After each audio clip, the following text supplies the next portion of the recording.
Good evening and welcome to Politics Now. I am your host, Morno Balagbobo, bringing you the latest from the Nigerian political landscape. And of course, tonight we dissect the continued internal battles within the opposition and the PDP, and the National Assembly's imminent passage of crucial tax reform bills. So let's get to it. That's right, our first topic right there on your screen: opposition's rocky road to unity and PDP's deepening crisis. Well, the political temperature in Nigeria remains high as we approach 2027. We'll be examining cracks within the opposition, particularly the PDP, and how their disunity is playing out. Our talking points will focus on divisions hamper united front efforts. Wike's withdrawal deepens PDP woes and uncertainty surrounding PDP's next meeting. And I'm delighted to introduce our distinguished guest for tonight. For our first segment that is focusing on the opposition and the PDP, we are joined by Olu Martins, a PDP member and former spokesman for the Ugodalo 2024 election campaign. Good evening, Honorable, and thanks for being with us on the show tonight. Good evening. Good evening. Good to be here. All right, we'll come back to you shortly. Let's do a breakdown of what we'll be looking at next. So our second conversation will focus on National Assembly poised to pass landmark tax bills. We'll be breaking down the significant tax reform bills and, of course, what they mean for every Nigerian. And here's a rundown of our talking points. We'll look at the imminent passage of harmonized tax bills, focus on revenue generation and economic impact, and also addressing concerns and international standards. And for our second conversation, of course, our guest tonight will be Ajeni Fuja Yomi. He's a finance expert and economist. He will be joining us later on the show. So, of course, we will go quickly for a short break. We'll be right back to stay with us as we break it all down. So sit back and stay glued to your seats. We will get into it right about now. LN 24/7 lights up your day with unbeatable shows that guarantees absolute access to stories that revolves around politics, entertainment, and sports. Breaking news, plus detailed reports and analysis. At LN 24/7, where the story goes, we go.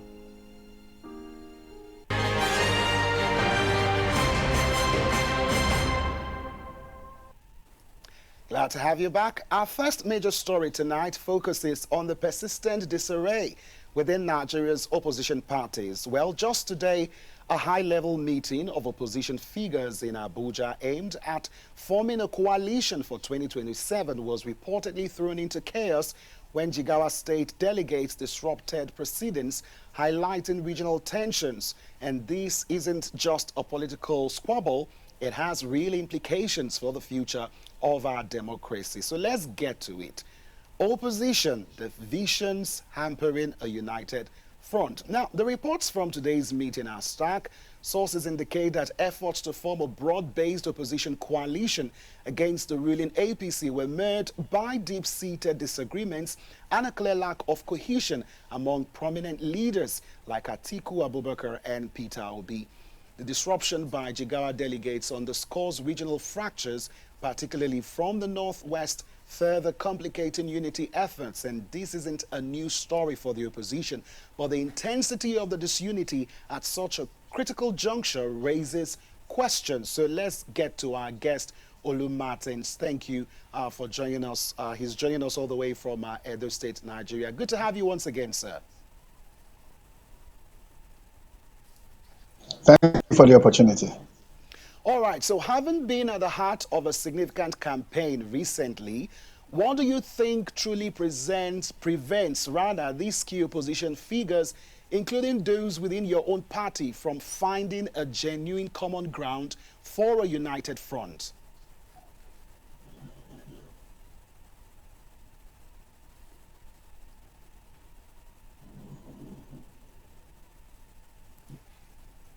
Yes, sir, go ahead.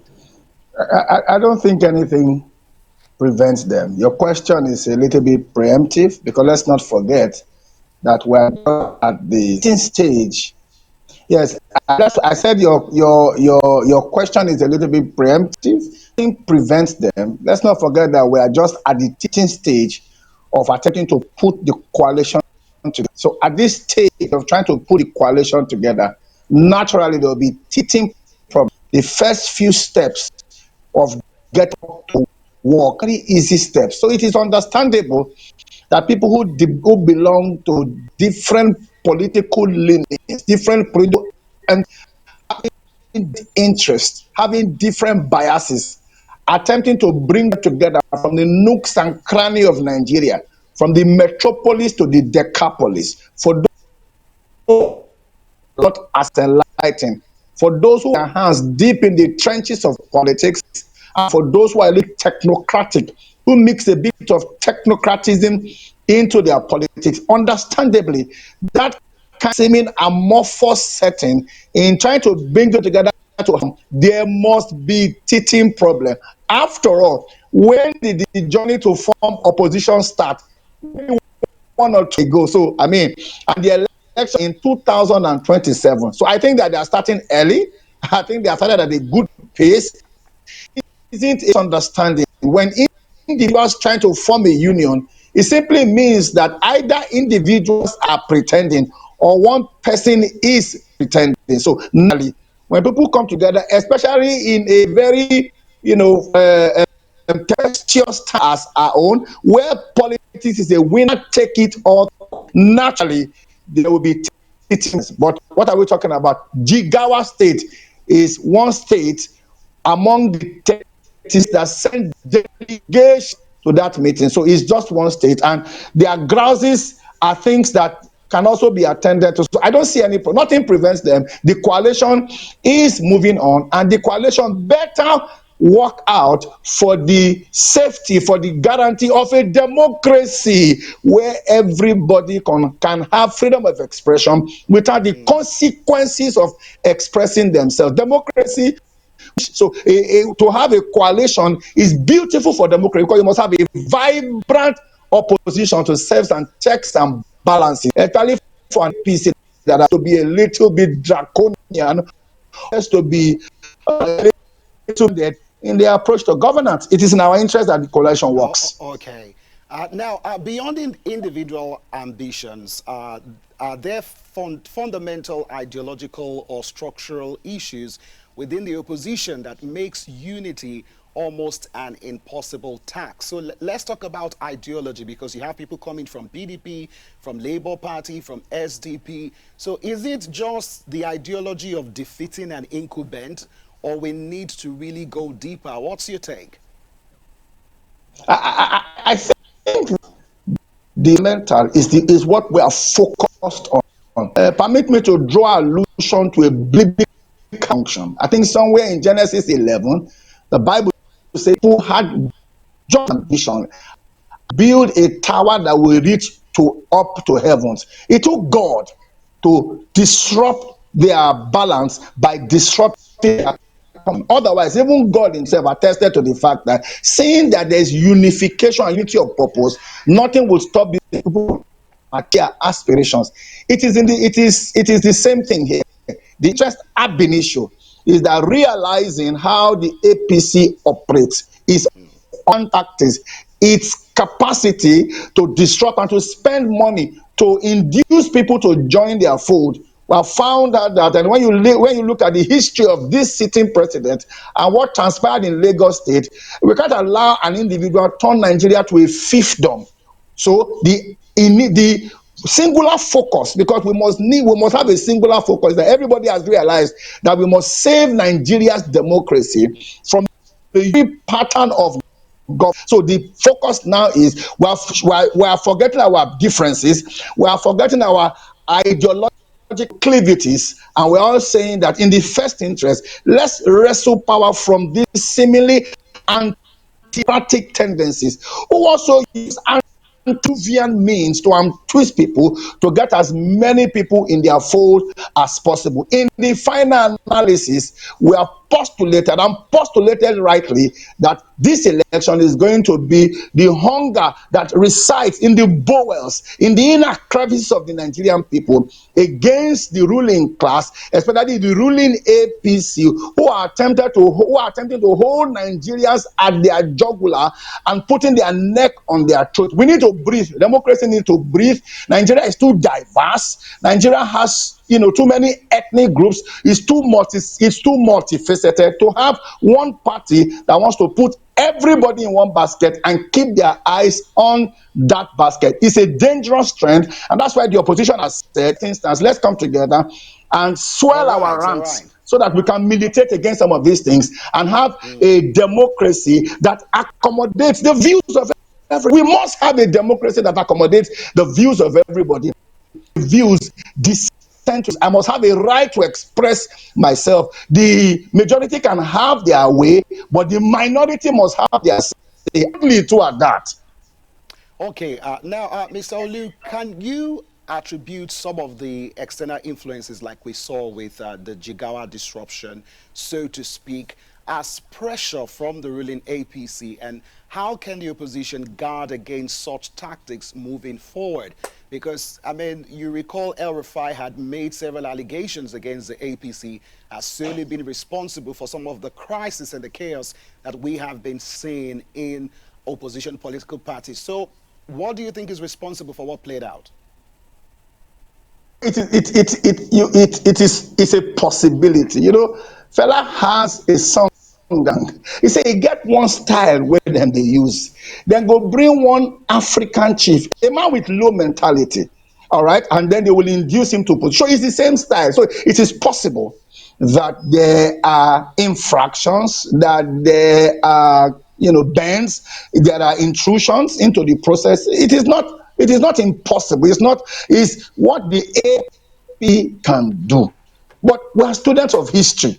And we have found out that no matter the endorsement, in 2016 now, the then President Goodluck Ebele Jonathan had the endorsement of 20 governors. So this is not the first time we're having people attempting to gang up against the people. Democracy is the government of the people. So in the final analysis, it's the people that will speak. I mean, take Peter Obi, for example. Peter Obi entered into the election some 2-3 years ago without a governor, and he was able to poll 1 million votes in spite of pressure of vote in certain states and certain localities. So it is a possibility.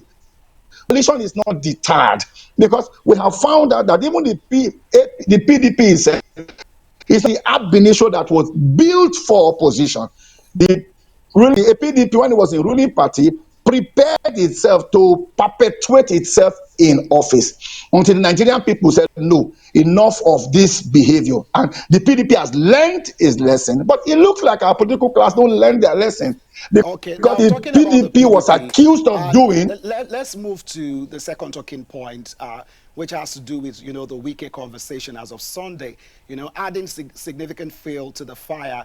We saw reports of the minister of the FCT, pulling out of the reconciliation agreements within your party, and of course publicly accusing Seyi Makinde, the governor of your state, of being the architect of the party's instability. And of course, Wike's latest statements reported have intensified the PDP's internal crisis, with a Wike-led faction reportedly responsible for indefinite postponement, so to speak. But according to the official handle of the PDP on X, as of today, the next meeting is still billed for tomorrow. So looking at that, and of course, the FCT has seized the National Secretariat of the PDP. So, Mr. Martins, as a PDP chieftain, how concerned are you about the continuing fallout from Minister Wike's actions, especially his recent accusations against Makinde? And do you think the party truly can move forward and rebuild by addressing these issues? That is, if at all they will be addressed.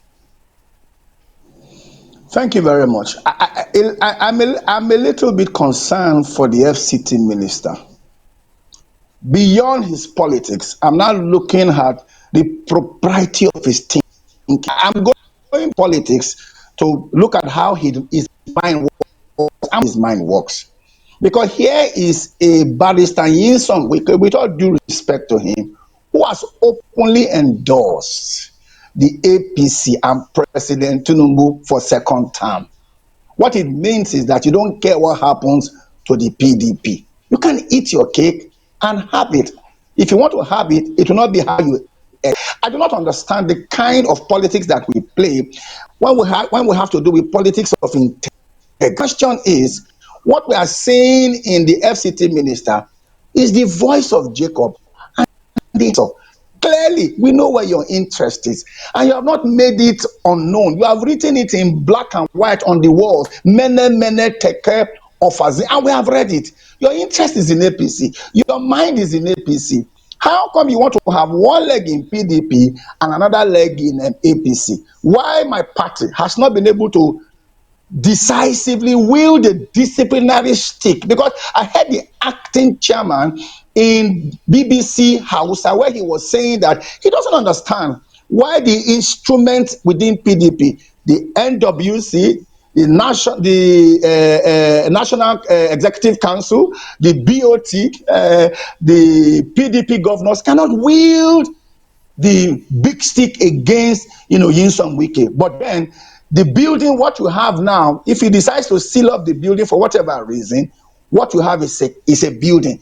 The PDP consists of structures, long age structures. So the meeting will go on as scheduled. I'm sure that Mr. Yinsom has the handwriting on the wall that he can't have his cake and eat it again. But let me take you down memory lane very quickly.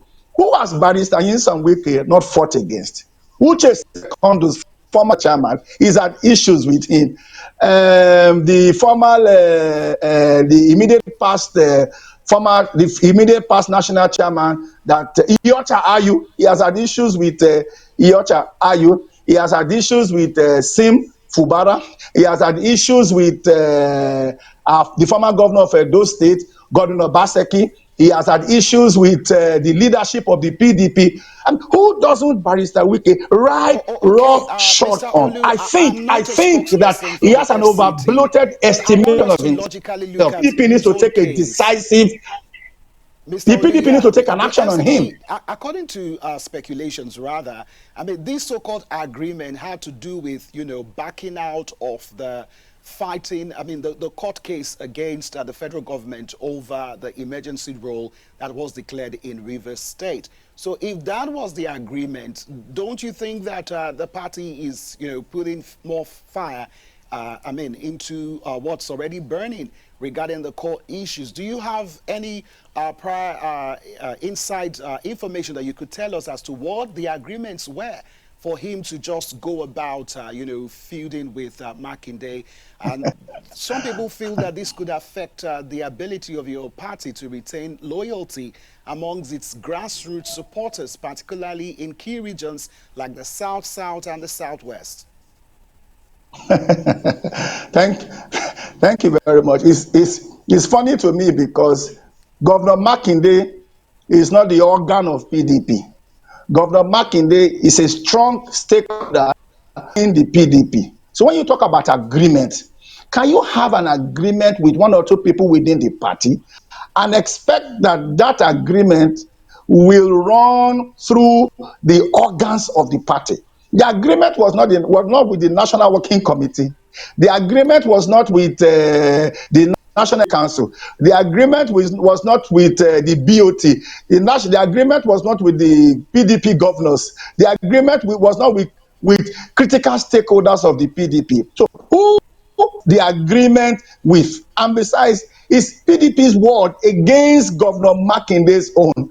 Governor Makinde is yet to fully respond, but from the body language of Governor Makinde, do not forget that Governor was part of the very dependable allies of Governor Wike during the G5 in the run-up to the 2023 election. So if Governor Makinde falling out with former Governor Wike, several other persons are falling out with him. Does it not tell you that there's something wrong with how former Governor Wike approaches politics. It's not a winner take all thing. So why should an agreement between two individuals now rub off? He had an agreement with the individuals of the party, and the agreement didn't go down with the critical organs of the party. Can you show us a documentation where agreement was signed with people who take decisions within the party?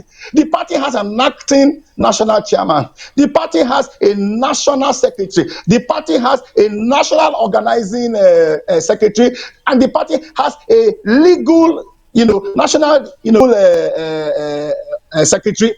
Different organs of the party, and then you say you've taken a decision, you had an agreement with one individual, and then you think that that agreement should be on everybody. We're not, Okay. not we're not Permit me to we're cut not in, all fools. We Mr. know what Olu. we're doing within the party. The party is an old party, and the structures of the party are firm, and there are no divisions. We know where we're going to, and we know what we're I was doing. just about getting to the issue of structure now, looking at specific reforms, structural changes within the PDP's leadership framework that could prevent high-profile defections or rebellion like what we are seeing with Wike, over the past few years. So, I mean, you've addressed that, but when you talk about structure, are they solid? Because there were times, I think within the year where there were talks of disciplinary measures, one committee was set up and all of that. So what's up about that? Why has nothing concrete come out of that disciplinary committee that was set up? Like I said, you will agree with me that the PDP has its own internal problems. But as elections begin to build, because as the stakes come higher, politics is a game of interest. Prior to an election, all right, especially prior to an election, people may not take, the stakes may not be that high.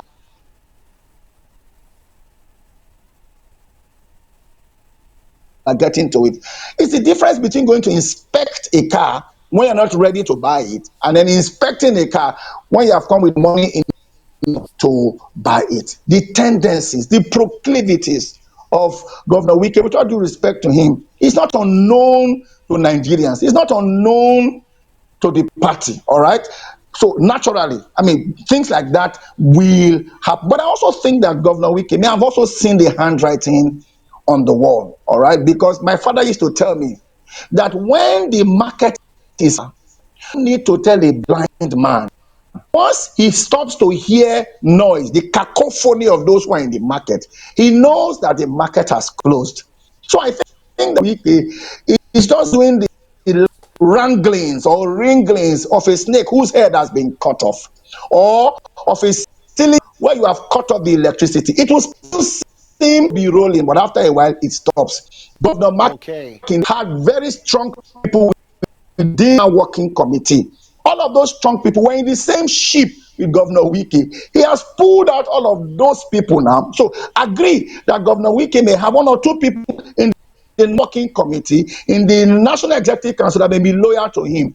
But with his fallout with Governor, most of the people who come, who are in the main committee from the Southwest, have also pulled their support behind the support they had for Governor Wike, because they are following their leader, Governor Seyi Makinde. So you can understand the tantrums that the FCT minister is portraying now, because he knows that the game is over. The All right. original Now, owners let's quickly of talk DP, about who are the loyal to the NEC meeting. party, are set to take the party over. Okay. Now, Mr. Olu, let's talk about the NEC meeting. I mean, we're hearing there is a delay attributed to the need for reconciliation committee to complete its work and compounded by the actions of Wike-led faction, underscoring the severe state of disarray in the party. So looking at the, we'll say postponement, but according to the official handle of the party, the state, the publicity secretary had stated that there is going to be a NEC meeting as earlier announced. So what is the realistic timeline for resolving the core issues of your party? And what does the ongoing instability mean for the PDP's future. You recall some of the, I will not say not very nice words by the president, when he talked about the opposition at the APC summit last week. So what's your take? Because this next meeting is practically necessary to address some of the core challenges. Well, we will not stop to bring people back to the fold of the party. I'm sure the Bukola Saraki reconciliation team going. The next meeting we hold tomorrow, Debo Ologunagba, the public secretary, has issued a statement that in spite of the challenges, there are perhaps logistic problems. Do not forget that it was scheduled to hold tomorrow at the Wadata Plaza. We found that for ground rents, the Wadata Plaza has been taken over by the FCDA. So there are those who need to be reinformed of the new location. Not that we didn't see this coming, but they be informed of the new location. So we hold tomorrow. Reconciliation ongoing. There's no time that reconciliation will not be ongoing in a political system where people have differences, in a political system where the PDP has been torn apart, people who have personal interests. But I can assure you that we will reconcile with those that we can reconcile with. And people that have irreparable differences, even in marriage, people go different with because of irreconcilable differences. I hail those who have identified openly with the All Progressive Congress, who have left the PDP like Ayim Pius Ayim, and who have identified with APC. The people have no right for that. I disdain their approach are people who play like children, who say, if I cannot have it, nobody must have it. Those kind of people should not even be given lollipop. Sometimes you just cut off your nose to spite. The Bible says, if your hand stops you from doing what you have to do, cut off the hand. It's better to go to heaven with a hand than to go to hell with both of your hands. So we will, as much as possible, as much as within us, we will reconcile. But we will go forward. But we just have like a minute before you go, and I want to ask you a very, very important question.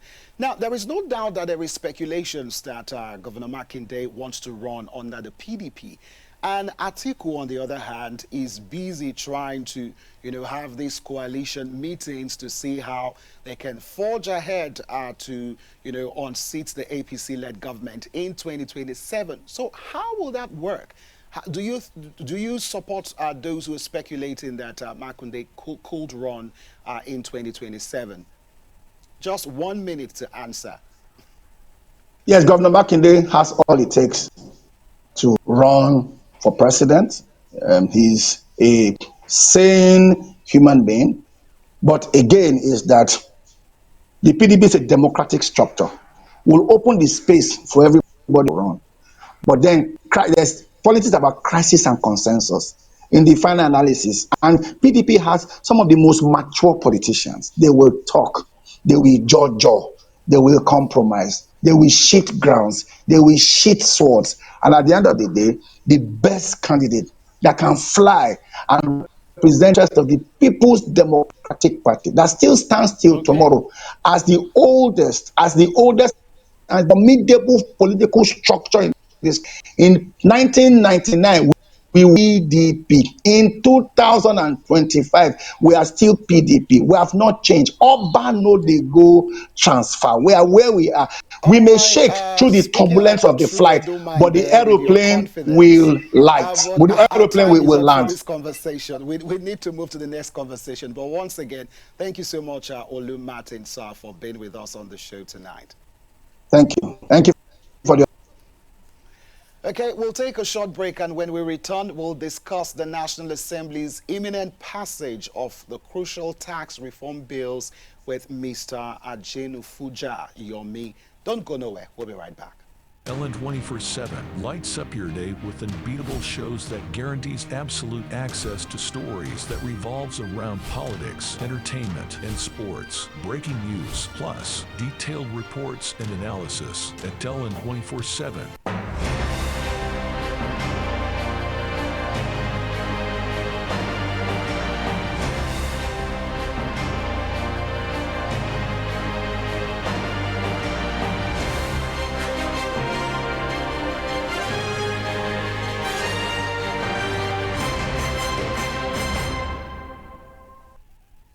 All right, welcome back to Politics Now. We continue our conversation tonight, and in our second segment, we're focusing on the National Assembly and the upcoming tax bills. Of course, we have Mr. Ajeni Fuga Yomi, who we understand, of course, he's a finance expert and economist. So let's go live to Mr. Ajeni Fuga, who joins us live from Lagos, Nigeria. Many thanks for being with us. Yeah, good evening. Thank you. My name is Abayomi Ajenifuja. Uh, Thanks for having me, and good evening, Nigerians. All right, glad to have you with us. It's a little bit dim in terms of your lightning, but we'll have to make do Yes, with I'm what inside we the. have. Um, uh, But of course, we'll yes, come I'm back to inside the you can. shortly. Let's do a Thank you. breakdown of the conversation. So we're looking at the National Assembly, of course, with its legislative functions, which is a significant development in the National Assembly. Of course, indications are that crucial tax reform bills are set to be passed as early as tomorrow after a review of some contentious clauses. And of course, today, James Faleke, chairman of the House Committee on Finance, confirmed that the review process is complete, and Senate President Godswill Akpabio praised lawmakers for their dedication. This move could have profound implications for our economy and every Nigerian, and that is why we're looking at the imminent passage of the harmonized tax reform bills. The National Assembly is poised for actions, and of course, reports suggest that after thorough review and harmonization of the House and Senate versions, these tax reform bills are ready for passage. Senate leader Opeyemi Bamidele also defended the legislature's independence, refuting opposition claims of being a rubber stamp for President Tinubu's administration. He noted over 39 engagements with the executive to refine the bills over 6 months, and this is a crucial step towards streamlining Nigeria's tax system, aiming to improve revenue generation and to foster a more economic environment. So let's get back to our guest. Many thanks for being with us. So let me come to you now. What are the immediate practical changes Nigerians should expect once these harmonized tax bills become law, particularly concerning personal income tax or business operations? Okay, thank you. It's a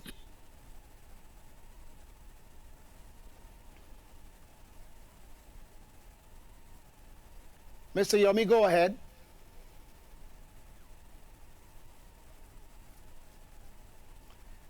Hello, Mr. Yomi, can you hear me? Okay, I will be, of course, hopeful that we'll tidy up our network connections with Mr. Yomi. So let's take a quick break. We'll be right back. And of course, when we come back, definitely all will be set for us to have this conversation. To stay with us.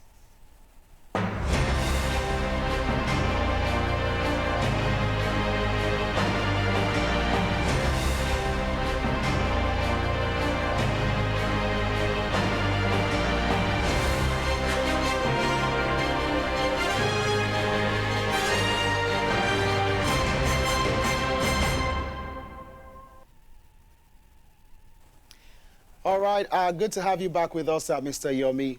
Please go ahead with your thoughts.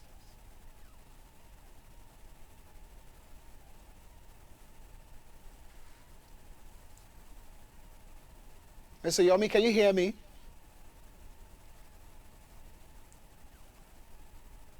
Mr. Bayomi, can you hear me? All right, we are looking at the tax reform bills, and of course, all is set for it to be fully passed into law after due diligence. Of course, having the various committees at the National Assembly, the Senate, and the House of Representatives joining heads together to come to a streamlined junction where they can all agree on what is acceptable. I mean, during the time when the tax reform bills were first proposed, there was a lot of concerns even within the president's camp in the APC, especially governors who were reacting and saying that this is not really good. But all those conversations has taken place. And of course, let's have the infographic back again to look at some of the key benefits here that Nigerians are up for. So that's it on the screen. Key tax reform provision. The SME tax relief that will mean lower tax rates slash exemptions, and of course reduced corporate tax for specific sectors and conditions, and also VAT exemptions, essential goods like food, education, and healthcare.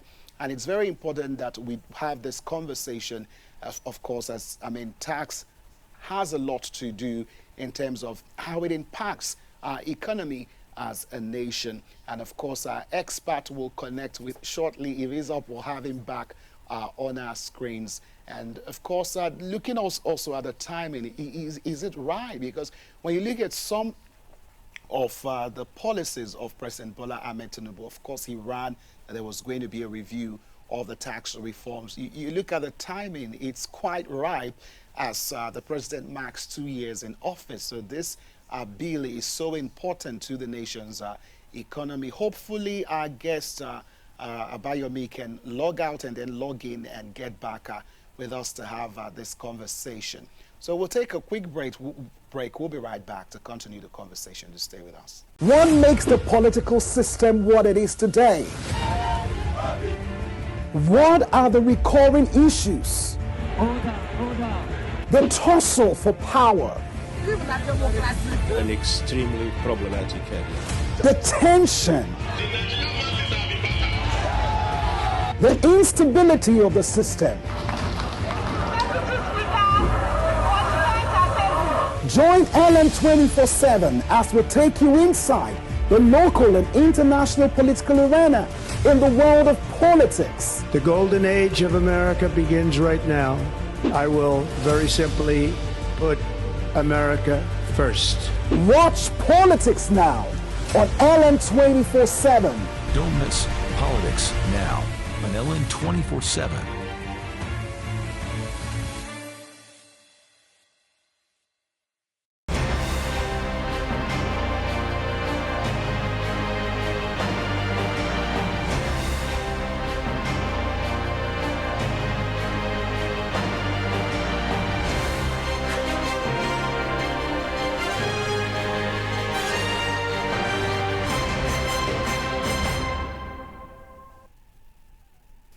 All right, glad to know that you're still with us. We're still having a little challenge connecting with our guests, but that's fine.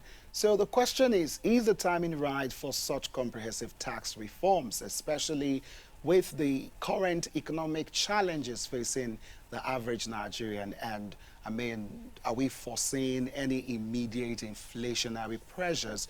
This is a conversation that I think is very, very important. And our economist and our guest has all the information that we need to pull out from him.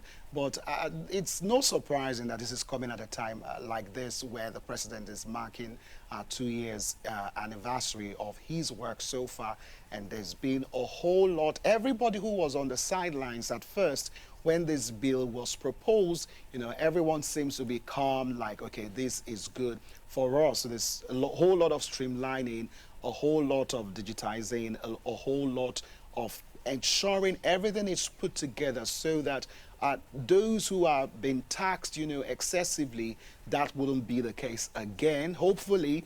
And of course, those who are not paying as they should will definitely have to contribute their own quota to the national economy. And this is a very, very wonderful opportunity for Nigeria to rev up its revenue drive, which is very, very, very needed at this particular time where there's so much emphasis on borrowings and external borrowing, although the president boasts of, the ability of the federal government to repay its loans, but of course still raises a whole lot of concerns, especially when you look at the economy. And I think that is also something to be looked at.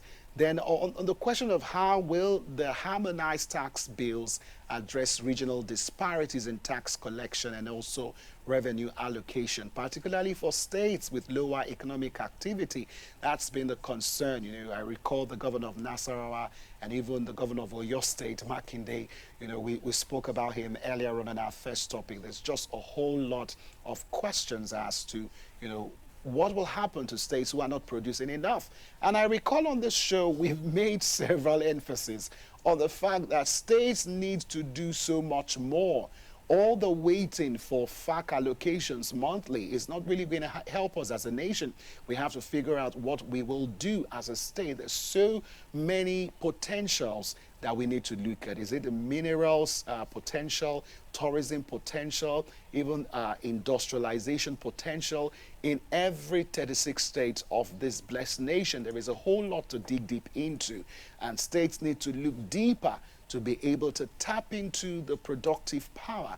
And a lot of presidential candidates, I recall in 2023, ran with the fact that they're going to make Nigerians more productive. And that is the key powerhouse that fills tax revenues. If we have a nation that is thriving on production, there's a whole lot of income to generate as a result of all the economic activities that will be going on. Because if there is low economic activity, how do you get the tax revenues? That will not be the situation. So the state governors will need to do a whole lot more in terms of digging deep into the potentials of their states to ensure that these tax revenues are also brought in. And I mean, the private sector plays a very key role in this, and also opportunity for foreign investment to come into the country. I think it's also very important that this is done properly. And of course, when this becomes law, what are our chances? These are key questions that Nigerians are asking. And of course, given Senate Leader Bamidele's emphasis on extensive consultations, and how confident are we that the final bills reflect a balanced approach that addresses public concerns while meeting the government's revenue goals?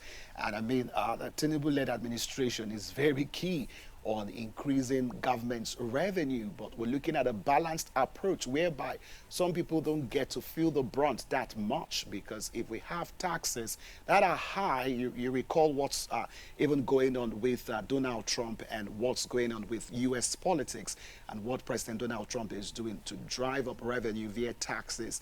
I mean, you know, causing a whole lot of diplomatic disruptions in the global trade market as a result of tariffs and taxes. And that's very important for the U.S. economy to thrive. Recall when he stepped into power, he said, America first. That was what he ran on. America first and American first. And of course, President Bola Ahmed Tinubu is key with this. And you just look at the speed at which the bills, you know, pulled through past the House of Assembly and then scaled up to the Senate so fast. The Tinubu agenda is on is on gear 5. Permit me to use that analogy to explain how fast the tax bill, I mean, in a period of 6 months. I recall last year when we started having conversations about the tax bills and how we've had economics on the show to practically explain what is going on. And, you know, a lot of them really on the sidelines on whether to support or not to support. Well, pending all the reviews that has, you know, taken place for us to really come to this place where we are really set, and we're really looking forward to tomorrow when the tax bills will actually be passed into law. And of course, the president would, of course, make his own assent. And this is agenda. So clearly, this is really a done deal. Do hope that we can have economist finance guest be with us, Ayo Bami. We also sought to look at the focus on revenue generation and economic impact. I also touched on that because at the heart of this new tax bill is a clear objective to bolster government revenue, looking at provisions that aim to streamline the tax system, to improve compliance, and also to expand the revenue base. This will include potential tax exemptions for small businesses, which I think is a very, very noble objective.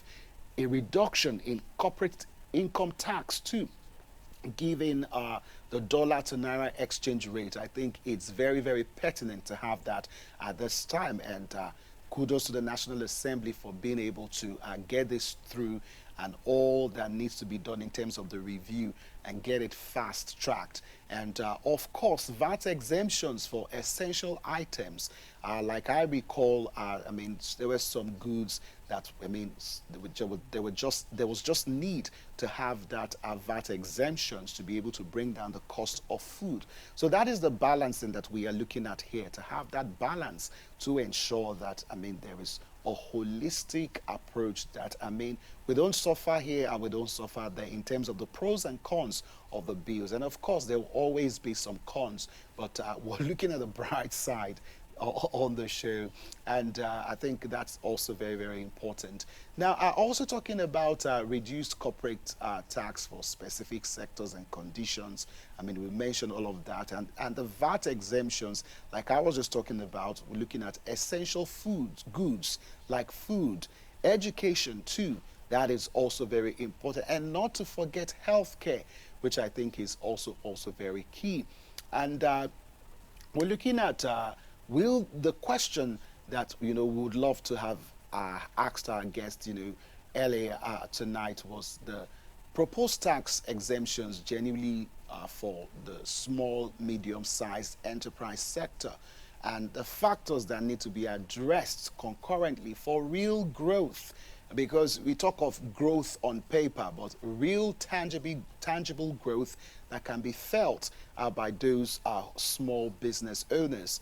And of course, the need for the significance of, will the projected revenue increase be for the federal and state governments, and what impact will it have on the government's ability to finance development projects and also reduce borrowing?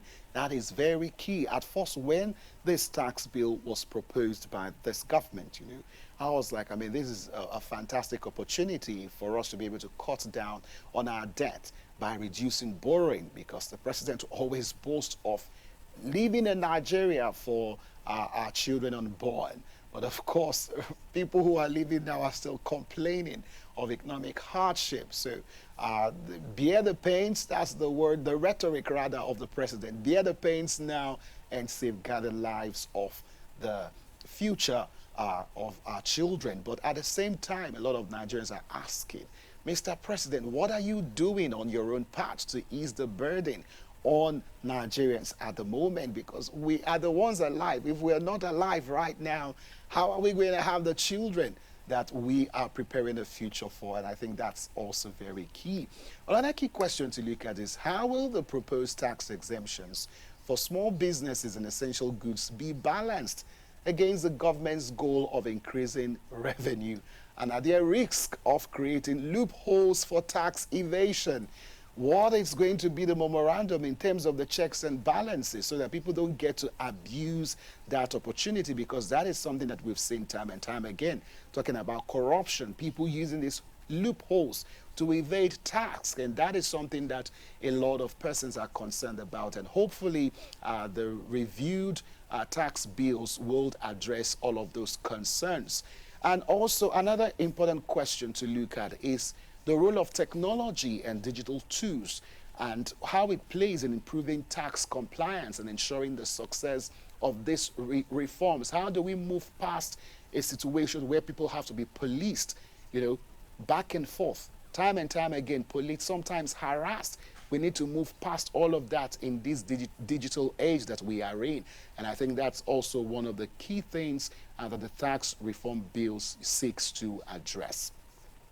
And of course, on our final talking point on this particular topic, looking at the tax reform bills as it is set to be passed into law. Also, the issue of international standards, because importantly, the National Assembly's review process also aims to address gray areas and ensure that Nigeria's taxation system aligns with international best practices. And that would have been a very lovely talking point for our guest. And I promise you we're still going to have this conversation, because I think it's very, very important. And then there are also talks about establishing a tax tribunal and an ombudsman for tax-related matters, which suggests a push for greater fairness and efficiency in tax administration. Some people cannot be paying tax and then some people are not paying tax. There has to be checks and balances. And we need to look at the effectiveness of the proposed tax tribunal and the ombudsman, and in terms of improving the dispute resolution process for taxpayers. And does it align with global best practices? Whatever we're doing, of course, has to fit into the set standard that is available. And who says we cannot even beat the standards that we currently have? And are there sufficient safeguards within the bills to prevent potential abuse or overtaxation? These are key questions that we will look at with our analysts, hopefully. And we'll need to have this conversation. Very, very important one. We need to have it. Also looking at our vulnerable populations. How are we addressing that one? Because that's also key. What role will the civil society play in monitoring implementation? And kudos to the civil society. I mean, they are the ones that have kind of spoken out loud apart from the politicians. The politicians were arguing over sharing formula, but the civil society is more interested about the average man right there, who is struggling with his business or her company, in the light of increased power tariffs, in the light of communication tariff increase. I mean, there's just a whole lot to look at here in terms of having a very fair and balanced tax bill that really safeguards the chances of the nation being able to recoup a whole lot of funds for national development. But the process has to be fair and it has to be neatly done. And of course, the proposed tax tribunal, looking at how it will be able to ensure accessibility for ordinary Nigerians, particularly those with limited resources or even knowledge of tax processes. And I think that is a whole lot of work for the FIRS, and I think they really need to do. Talking about the FIRS, there was a brawl between the FCTA officials and the FIRS today in FCT Abuja. Still, we brought updates last week right here that there was the moves rather by the FCA to begin to take hold of properties within the FCTA, and the FIRS, who is supposed to be a powerhouse generating mechanism, seems to be caught in this quagmire of whether they paid ground rent or not. Well, we'll get more developments as reports pouring. And very importantly, with the National Assembly's focus on international standards, as emphasized by Senate Leader Bamidele today, how do these tax reform position Nigeria to attract foreign direct investment? I mentioned this earlier, while protecting local businesses also from undue competition. And I think that is very needful at this time. We also need to have this in play too. And I think it's very, very important. Well, we've had a fascinating and insightful discussion tonight on two of the most critical issues shaping Nigeria's political and economic future. So on the politics hand, we're looking at opposition and the fight to have a democracy that is competitive and not a one-party state, as President Bola Ahmed Tinubu alluded during the APC National Summit. There's need for competition. But the challenge now with the opposition is, what are they doing? What are they doing? A house divided itself against itself cannot stand. And our guest earlier on who came on the show was talking about the fact that the PDP has stood from time to time. But the honest truth is that the PDP is collapsing by the day. If we're having coalition talks, why can it not come from a place that, seems to be from a united front? But everything seems to be divided, given the FCT minister pulling out. Well, the challenges within the opposition are quite clear, but so too is the government's drive to reform our tax economy through tax legislation. Special thanks to our guests, Mr. Olu Martins and Mr. Ajenifuja Abayomi, for being with us tonight on today's edition of Politics Now. It's been a privilege to have you watch the show. Many thanks to our esteemed viewers for joining us on Politics Now. Join us on Wednesday for more in-depth analysis of the issues that matter. Once again, my name is Moino Balagbogbo. Good night.